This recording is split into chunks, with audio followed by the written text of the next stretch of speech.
जटणी रे रास्ता समस्या जटणी सहर मुख्य रास्ता दे प्रतिदिन शह शह गाड़ी जावा आसवा करुछि किंतु सहर को भल रास्ताटे नाही तेबे जगाटी होछि तलखेता ठारू कुदियारी पर्यंत रास्तार अवस्था शोचनीय होई पड़िछि। एक वर्ष हेबो जटणी मुख्य रास्ता कुदियारी ठारू डुमुनेई मंदिर पर्यंत रास्ता काम आरंभ होइथिले सुधा सरिबार ना नेउनी अंचलवासी बारंबार अभियोग करुथिले सुधा पूर्त विभाग कौनसी तत्परता देखाउनथिबा अभियोग होइछि। सीताराम छक फ्लाईओवर ब्रिज उपरे कंक्रीट बाहरी रड देखागला। पूर्व सरकार समय पिपिली जटणी खोर्धा को संजोग करुथिबा रास्ता काम आरंभ होइथिला किंतु सरकार परिवर्तन पर जटणी सहरर रास्ता काम सरिबा परिवर्ते विलंब हेबारे लागिछि।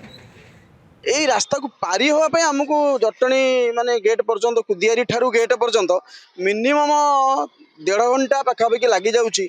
जी ऑफिस जावाक बाहर थो तार ऑफिस 10टा बेले पहुँचार थो सी घर 7टा बेलू बाहर पड़ू कहीं ए रास्तार एत गाड़ी जाम रास्तार एत मान अवस्था जहाँ माने किए के पड़ी मरीज तार भी किसी ग्यारंटी ना। हाथर मिस्त्री मैंने खाल कमा हाथ भर्ती को हाथ रिपेयरिंग कर पूर्त विभाग कौन मेसीन कि कौन जंत्रपाति ना।